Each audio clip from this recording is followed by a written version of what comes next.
அதுக்கு முன்னாடி பேசப்பட்டதா ஊடகம் ஒரு முக்கியமான செய்தி. குழந்தைகளுக்கு பராசக்தி படம் பார்த்தீங்களா? அந்த மாதிரி படத்தில் எல்லாம் முழு வரலாறு கிடையாது. சரியா? உண்மையான வரலாறு கிடையாது. இன்றைக்கு அமைச்சராக இருக்கின்ற துரைமுருகன், அப்போ பிறகு வை கோபால்சாமி மதிமுகவில் தலைவராக இருக்கார். இவங்கெல்லாம் மாநில கல்லூரியில் படித்தாங்க. அப்போல்லாம் மாநில கல்லூரிக்குள்ளே உங்களை மாதிரி இருக்கிற குழந்தைகளோ என்ன மாதிரி இருக்கிறவங்களோ சேர முடியாது. அங்கே ஆங்கில வழி பள்ளியில் படித்த பார்ப்பனர்களும் உயர்ஜாதிக்காரர்களும், அதாவது பிற்பட்ட வகுப்பிலேயே உயர்ஜாதிக்காரர்களாக இருக்கின்றவர்கள், மேல்தட்டு வர்க்கத்தை சார்ந்தவர்கள், ஜமீன்தாருடைய பிள்ளையாக இருப்பாங்க, பெரிய நீதியரசருடைய பிள்ளையாக இருப்பாங்க. இவங்கெல்லாரும் உள்ளே போக முடியும். எந்த ஆண்டு? 1963. அப்போ நாங்கள் மாணவன். நாங்கள் வேட்டி கட்டிக்கிட்டு இருப்போம். இந்த மாதிரி குழாய் போட்டுட்டு இருக்க மாட்டேன். வேட்டி கட்டி இருக்கிறவங்க நான். பின்னாடி அதிமுக போன ராஜா முகமது அமைச்சராக இருந்தார். அவர் அரசியல் அறிவியல் துறை மாணவர். கோபால்சாமி பொறியியல் துறை மாணவர். ஏன்னா கொஞ்ச நேரம் உங்கள்கிட்ட இந்த வரலாறு சொல்லிட்டு வருங்க. இந்த குழந்தைகள் புரியுதா? வை கோபால்சாமி கேள்விப்பட்டிருப்பீங்க. இப்போ கூட மேடையில் பேசுகிறார். அங்கெல்லாம் நாங்கள் படித்த போது, இந்தி திணிப்பு வந்தபோது, இந்தோ சீனா போர் வந்தபோது என்சிசி எங்களுக்கு கட்டாயமாக்கப்பட்டது. என்சிசி தெரியுமில்ல, நாட்டு நலப்பணித்துறை. அதே மாதிரி என்சிசி, இந்த என்சிசி கட்டாயமாக்கப்பட்டது. காலையில் என்சிசி வகுப்பு வாரத்துக்கு 2 நாள். இந்தியில் அங்கே கமாண்டு. எப்போ? 1963. எங்களுக்கு முன்னாடி 1938 போராட்டம் நடக்கிறது. பெரியார் பல பெண்கள் உட்பட எல்லா கட்சிக்காரங்களையும் ஒருங்கிணைத்து பெரியார் பெரிய மாநாடெல்லாம் நடத்தியிருக்கார். இன்னைய வரைக்கும் இந்தியை ஒழிக்க முடிஞ்சுதா? ஆதார் இருந்தாலும் சொல்கிறீங்க, ஆதார்னு சொல்கிறீங்க. அடையாள அட்டை நீங்கள் சொல்கிறீங்களா? நீங்கள் சொல்கிறீங்களான்னு கேட்குறேன். சொல்கிறீங்களா? சாதாரணமாக கடைக்கு போனீங்கன்னா ஆதார் அட்டை, ஆதார் கார்டு கொடுங்க. ஆதார் என்பது அடையாளம். அந்த தமிழ் சொல் போயிடுச்சா இல்லையா? கார்டு வந்த பின்னாடி அட்டை இருக்கா? கிடையாது. அப்போ ஆதார் கார்டு 2 தமிழ் சொற்கள் வெளியே தள்ளப்பட்டு விட்டன. சரியா? மொழியில் ஜாதி உண்டு, மொழியில் வர்ணம் உண்டு, மொழியில் ஆதிக்கம் உண்டு. புரியுதா? எதுக்கு தமிழ் படிக்கணும்? ஏஐக்கு ஆங்கிலம் தான் வேணும். தமிழ் எதுக்கு படிக்கணும்? ஏஐக்கு நுண்ணறிவுக்கு ஆங்கிலம் ஒரு மொழி, சைனீஸ் ஒரு மொழி, ஜப்பானிய மொழி ஒரு மொழி. இது ஆதிக்கம் செலுத்துது சைனா. அப்போ சைனீஸ் மொழி அது படி. ஆனால் அந்த நுண்ணறிவுக்கு, அந்த செயற்கை நுண்ணறிவு நம்முடைய மூளையை விட பெருசு கிடையாது. நான் நினைக்கிறத இங்கே சொல்கிறேன், சொல்லுவதை தமிழில் சொல்கிறேன். ஆங்கில வகுப்பு எடுக்கும்போது ஆங்கிலத்தில் சொல்கிறேன். ஆனால் எனக்கு சிந்திக்கிறது என்ன? என்னுடைய தாய்மொழியில் தான் சிந்திக்கிறேன். உடனே வேகமாக மொழியாக்கம் செய்த மூளை. கரெக்டா? அந்த மாதிரியான ஒரு கணினியை உருவாக்குறதுக்கு குவாண்டம் கணினி, நியூரோ லிங்குஸ்டிக்ஸ், நரம்பியல் மொழியியல். அப்போ தமிழில் மொழியியல் நன்றாக புலமை இருந்து தெய்வசுந்தரம் என்ற பேராசிரியர் நிறைய வேலை செய்கிறார்கள். அந்த நுணுக்கங்கள் கணினிக்குள்ளே போனால்தான் தமிழ் நிற்கும். புரியுதா? தமிழில் படிக்கணும், தமிழ் மொழியியல் படிக்கணும். இதுக்கு இந்த இளைஞர்கள், நீங்கள் உட்காந்துருக்க குழந்தைங்க இருக்கீங்களா, தமிழ் இந்த நரம்பியல் தொடர்பான, தமிழ் மூளை தொடர்பான, தமிழ் எப்படி தரவுகளை உள்வாங்கி ஒரு கணினியில் பயன்பாட்டுக்கு மாற்றப்படணுன்ற கல்வி தமிழில் இருக்கணும். தமிழில் இருக்கணுமா இல்லையா? ஆங்கிலத்தில் படித்தோம்னா அதுக்கு ஒரு மொழியாக்கம் வேண்டியிருக்கு. நான் ரொம்ப நேரம் பேச மாட்டேன். 2 காரணம். ரொம்ப நேரம் நிற்க முடியாது. கரெக்டாக கால் நிற்க முடியாது. அது எனக்கு பிரச்சனை. உன் கால் ரொம்ப நேரம் நிற்குமா இல்லையா? ஓடு வழி எகிரி குச்சி ஓடிடு வழியா இல்லையா? எகிரி குச்சி ஓடுவேன். நான் 2 நூல் வச்சுருக்கேன். இது என்ன நூல் தெரியுமா தம்பி? இதை வாங்கிக்கிட்ட நோட்டீஸ் வாங்க வாங்கி இங்கே பார். இது எப்படி? என்ன என்ன என்ன புத்தகம்? படி ஒருத்தர் படி. துகள் முடுக்கும் பொறிகள். அது ஆங்கிலத்தில் என்ன இருக்கு சொல்லு. ஆங்கிலம் தெரிஞ்சவங்க படிங்க. எழுத்துக்கூட்டு பரவாயில்ல, நம்முடைய மொழியில் எழுத்துக்கூட்டு சொல்லு சொல்லு. Particle accelerators. இந்த புத்தகம் எழுதப்பட்டது 1972ஆம் ஆண்டு. இன்னைக்கு என்ன ஆண்டு? 2026. 1972 திராவிட முன்னேற்ற கழகம் ஆட்சிக்கு வந்தது. எங்கள் போராட்டம் வந்தது. பேராய கட்சி காங்கிரஸ் கட்சி அகற்றப்பட்டது. திராவிட முன்னேற்ற கழகம் ஆட்சிக்கு வந்தது. நாவலர் நெடுஞ்செழியன் கல்வி அமைச்சர்.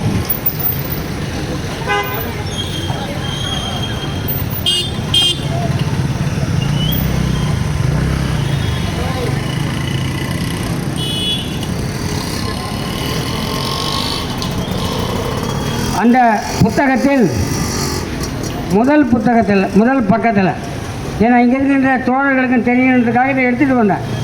இந்த புத்தகத்துக்கு படம் வரைந்திருக்கிறவர் ஞான ராஜசேகரன். இயக்குநராக இருந்தவர். பாரதி படம் எடுத்த தோழர். அவர் என்னுடைய மாணவர். பாரதி படம் பார்த்துருக்கியா? ஞான ராஜசேகரன் இயக்குனர். அவர் திரைப்பட இயக்குனர். அவர் தான் இந்த படத்தை வரைஞ்சார். இதில் பட்டமாக போட்டிருக்காங்க இல்லையா? இது இயற்பியல் சார்ந்த துகள்களை சார்ந்த, நம்ம உடம்பெல்லாம் அணுக்களால் ஆனது. நம்ம உடம்பு மூலக்கூறுகளால் ஆனது. நான் இப்போ மோர் குடித்தேன். மோரில் உப்பு போட்டிருக்குது. இப்போ மோர் கொடுத்தாங்க நம்ம குடிக்கிறது. ஏன் உப்பு போட்டிருக்கு? வெயிலில் ரொம்ப நேரம் உட்காந்தா வயதான நாட்களுக்கு மயக்கம் வரும். சரியா? குருதி அழுத்தம் அது மாறும். அப்போ உப்பு தேவைப்படும். உப்பு ஒரு சாப்பாட்டு உப்பு. அது ஒரு வேதியியல் பொருள். சோடியம் குளோரைடு அப்படின்னு படிப்பீங்க இல்லையா? விளையாட்டு பாப்பா. சரியா? Sodium chloride. சோடியம் ஒரு அணு, குளோரின் ஒரு அணு. 2 எப்படி சேருது? படிக வளர்ச்சி. அது சம்பந்தமான புத்தகம். இந்த புத்தகம் என்ன? அடிப்படை எண்மநிலை இயற்பியல், சாலிட் ஸ்டேட் பிசிக்ஸ். உப்பு விட்டு சாப்பாட்டில் போட்டு சாப்பிட்றோம். சரியா? அது தூள். கல் உப்பு திடப்பொருள். தண்ணியை ஊற்றி கலக்கிறோம், திரவமாக மாறுது. கொதிக்க வைக்கிறோம், ஆவியாக போகுது. அப்போ திரவம் ஆவி அப்படின்னு படிக்கிறோம். சரியா? படிக்கிறோமா இல்லையா? இப்போ இதை பற்றி புத்தகம் எப்போ வெளியாச்சுன்னா 1979. அந்த 2வது புத்தகம் காட்டினேன் இல்லையா? 1979. அப்போ அதிமுக ஆட்சி காலம். எம்ஜிஆர் முதலமைச்சர். அப்போ கல்வி அமைச்சராக இருந்தது அரங்கநாயகம். அதிலிருந்தும் இந்த புத்தகத்திலிருந்தும் ஒரு செய்தியை படித்து நான் முடிக்க விரும்புகிறேன். மற்ற தோழர்களுக்கு இது தெரியணும். என்ன தெரியுமா?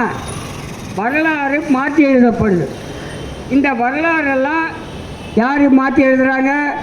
நம்ம மோடி இருக்கார்ல, நம்ம மோடி தானே அவரு.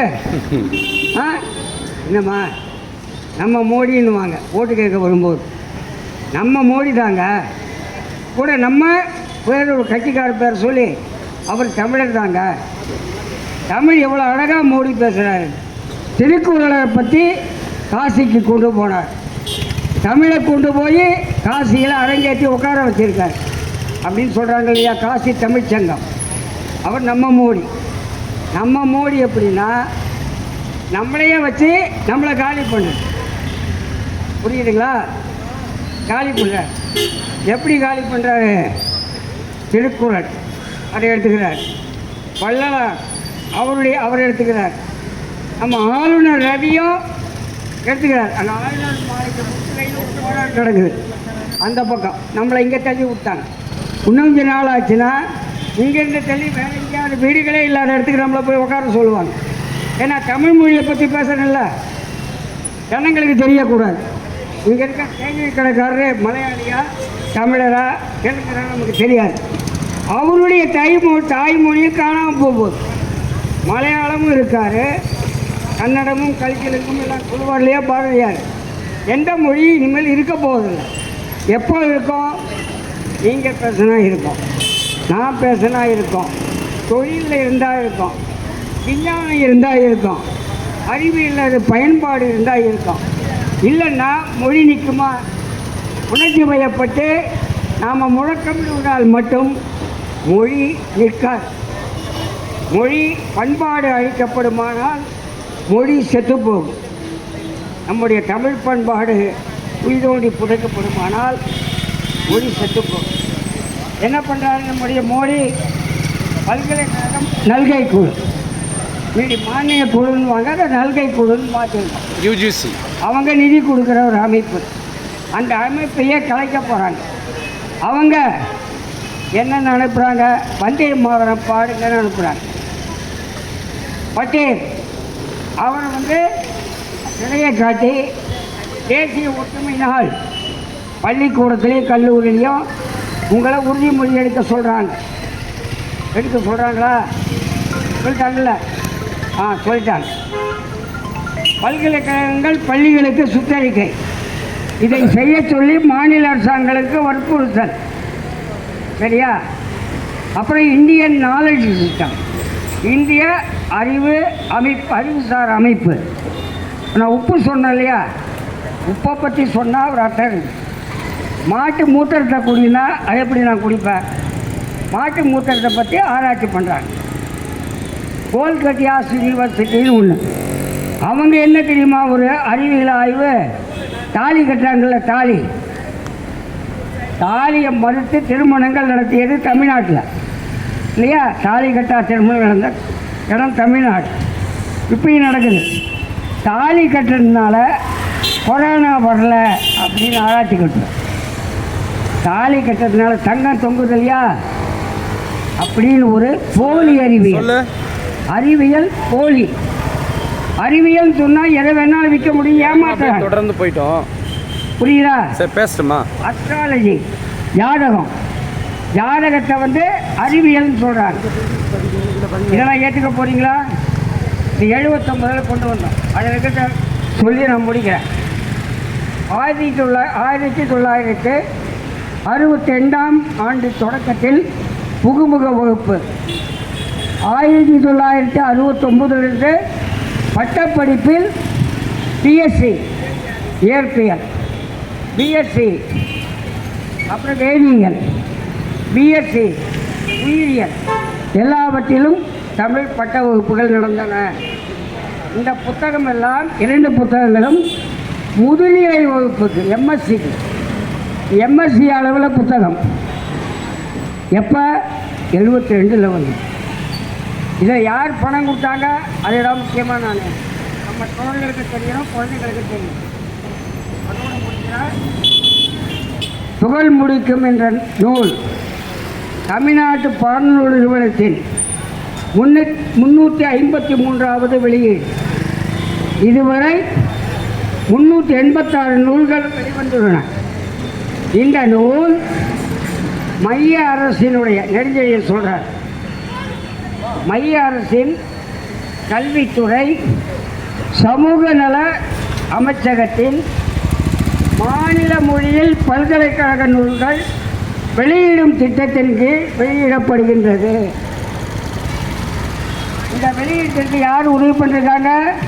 நம்ம வரிப்பணத்தை வாங்குகிற ஒன்றிய அரசு. அப்போ காங்கிரஸ் அரசாங்கம் இருந்தது, பணம் கொடுத்தாங்க. அந்த பணத்தை நிறுத்திட்டாங்க. ஏன்னா இந்த மாதிரி புத்தகத்தை வெளியிடுற தேவையான பணத்தை நீக்கிடுச்சு ஒன்றிய அரசாங்கம். இவங்க என்ன பண்ணுறாங்க, 7ஆம் இடத்துலன்னு வந்து தீர்மானம் போடுறாங்க சட்டமன்றத்தில். பல நிதிகளை முடக்கிறாங்க, பள்ளி கல்விக்கு வர வேண்டிய நிதியை முடக்கிறாங்க. அவங்க ஒரு பாணியில் சண்டை போடுவாங்க, நாங்கள் ஒரு பாணியில் சண்டை போடுவோம். நீங்கள்லாம் இந்த உட்கார்ந்துருக்க குழந்தைங்க இளைஞர்கள்லாம் சமரசம் இல்லாமல் சண்டை போடுவீங்க நான் நினைக்கிறேன். நாங்கள்லாம் சமரசமாகிடுவோம், வயசாகி போச்சு இல்லை, அது சமரசமானலாம் ஆகும். சில சமயம் எனக்கு என்ன வரும், தேர்தல் வரும். தேர்தல் வரும்போது என்ன பண்ணுவோம், பம்மி பேசுவோம். என்ன பேசுவோம், நாம் ஏதாவது ஒரு கூட்டணியை ஆதரிக்க வைக்கிறது, அது மூலமாக வந்து பம்மி பேசுறது. இப்படி தான் நாங்கள் பேசுவோம். குழந்தைங்க அப்படி இருக்க மாட்டீங்க, புரியுதா? எழுதப்படாத பலகை நீங்கள். உங்கள்கிட்ட நாங்கள் பேசுவது தான் முக்கியம். மக்கள்கிட்ட இங்கே உட்கார்ந்துருக்க குழந்தைங்க இல்லையா, இது வந்து 72 வெளியிட்டது, அது 79 வெளியிட்டது. அரங்கநாயகம் அதை குறிப்பிடுறாரு. இதை போன்ற பல புத்தகங்கள் முதுநிலை படிப்புக்கு வந்தன. அப்போ ஆராய்ச்சி தமிழில் நடந்திருக்கணுமா இல்லையா?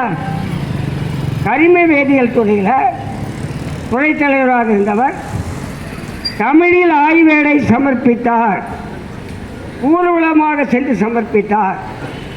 தஞ்சாவூரில் ஒரு தோழர் மருத்துவ ஆய்வேட்டை தமிழில் கொடுத்தார். ஏன் அதை ஏற்றுக்கொள்ள வேண்டும் என்று பல்கலைக்கழகங்கள் மறுதளித்தன. எந்த பல்கலைக்கழகங்கள்? தமிழ்நாட்டு பல்கலைக்கழகங்கள். பெரிய போராட்டத்துக்கு அப்புறம் ஆர்கானிக் கெமிஸ்ட்ரி ப்ரொஃபஸர் தமிழிலே சப்மிட் பண்ணி PhD வாங்க வைத்தார். அந்த மருத்துவத்தோருடைய பெயர் உடனே ஞாபகம் வரல, தஞ்சாவூர் தோழர். நம்ம இயக்கங்கள்லாம் வர அவர் அவருடைய ஆய்வேட்டிற்கு வழக்கு மன்றம் சென்று விடிவு காண அவர் முயற்சித்தார். இன்னொரு பேராசிரியர், நான் அண்ணா பல்கலைக்கழகத்தில் ஆய்வு முடித்தவர், அவர் என்ன பண்ணார், அவருடைய ஆய்வேட்டினுடைய முதல் பக்கத்தில் அவர் முனைவர் பழனியாண்டவர் பேர், இயற்பியல் துறையை சார்ந்தவர். டாக்டர் ராமசாமி என்பவரிடம் ஆய்வு செய்த மாணவர், கல்லூரி ஆசிரியர் இப்போ இருக்கார். நான் கொஞ்சம் பேர் உயிரோடு இருக்கிறோம், புரியுதா? நிறைய தோழர்கள் போயிட்டாங்க. அரசியலில் இருந்த தோழர்கள், வகுப்பு தோழர்கள்லாம் இல்லை, இந்த போடுற பங்கு பற்றலாம் இங்கே இல்லை. அந்த தோழர் பழனியாண்டவர் இருக்கார். நாளைக்கு ஐப்பத்தோ மாநாட்டுக்கு கஜேந்திர பாபு போகிறார், அங்கே இருப்பார் பழனியாண்டவர். அவருடைய தீசிஸில் எப்பொருள் எத்தன்மைத்தாயினும் அப்பொருள் மெய்ப்பொருள் காண்பதறிவு என்ற குறளை வந்து ஆய்வேடு தொடங்கிறதுக்கு முதல் பக்கத்தில் போட்டார். அப்பொழுது துணைவேந்தராக இருந்த வாசே குழந்தைசாமி அதை எடுக்க சொன்னார். முடியாதுன்னாரு பழனியாண்டவர். தீசிஸ் அனுப்பலைங்க, வெளிநாட்டுக்கு அனுப்பணும். அது ஆங்கில மொழியாக்கமும் சேர்த்து போட்டார். எப்பொருள் எத்தன்மைத்தாயினும் அப்பொருள் மெய்ப்பொருள் காண்பதறிவு. எதுவாக இருந்தாலும் அதனுடைய உண்மையான பொருளை கண்டுபிடிக்கிறது தான் அறிவாளியுடைய வேலைன்றதை உணர்த்துவதற்கு ஆய்வேட்டில் போடுறார். நான் சொன்னேன் இல்லையா, பம்மி போராடுவோம், பாட்டு போராடுவோம், பதவியை காப்பாற்றிக்கிட்டே போராடுவோம். அந்த பதவியை கொடுத்து யார் ஆண்டாலும் உள்ளே இழுத்துக்குவாங்க நம்மளை. ஆனால் மக்கள் அவ்வாறு இருக்க மாட்டார். அந்த மக்களை நோக்கி எதிர்கால மக்களின் ஒரு அங்கே உட்காந்துருக்க 10 குழந்தைங்க, இந்த 10 குழந்தைகளுக்காக தான் நான் பேசுகிறேன், மற்றவங்களுக்காக இல்லை. மற்றவங்க கேட்குறாங்க, இவங்களுக்கெல்லாம் தெரியும் நிறைய செய்திகள் என்னை விட. ஆனால் இவையெல்லாம் காணாமல் போய்விட்டது. தமிழ் மொழி காணாமல் போகுமா என்றால் போகாது. தமிழுக்கு என்று ஒரு சந்தை இருக்கின்றது. என்ன சந்தை இருக்குது? சிங்கப்பூரில் இருக்குது, கனடாவில் இருக்குது, அமெரிக்காவில் இருக்குது, ஈழத்தில் இருக்குது, மொரேஷியஸில் இருக்குது, பல இடங்களில் பர்மாவில் இருக்குது. தமிழர்கள் இருக்கின்றார்கள். அவர்களிடையே கருத்துக்களை கொண்டு செல்வதற்கு புத்தகங்கள் தேவைப்படுகின்றன. அவர்களிடையே ஊடகங்களுடைய உரையாடுவதற்கு புலனம் தேவைப்படுகின்றது. செயற்கை நுண்ணறிவு தேவைப்படுகின்றது. இந்த சந்தை செழுமைப்பட வேண்டுமானால் மொழியை நாம் வளப்படுத்த வேண்டும். ஆனால் மோடி அரசாங்கம் செய்யாது, நெருக்கடி கொடுக்கும். எந்த ஒன்றிய அரசு வந்தாலும் மாநில அரசுகளை ஒடுக்குவது மட்டுமே வேலை. எனவே மாநில உரிமைக்கும் மொழி உரிமைக்கும் நாம் போராட வேண்டும். போராடக்கூடிய ஆற்றல் இங்கே உட்கார்ந்திருக்க குழந்தைகளுக்கும் கேட்டுக்கொண்டிருக்கின்ற இளைஞர்களுக்கும் உண்டு. அவர்கள் மூலமாக எழுப்பப்படும் எதிர்கால போராட்டங்கள் இந்த மொழியை காப்பாற்றும் என்ற நம்பிக்கையோடு பேச வாய்ப்பு கொடுத்தமைக்கு நன்றி கூறி விடைபெறுகின்றேன். நன்றி, வணக்கம்.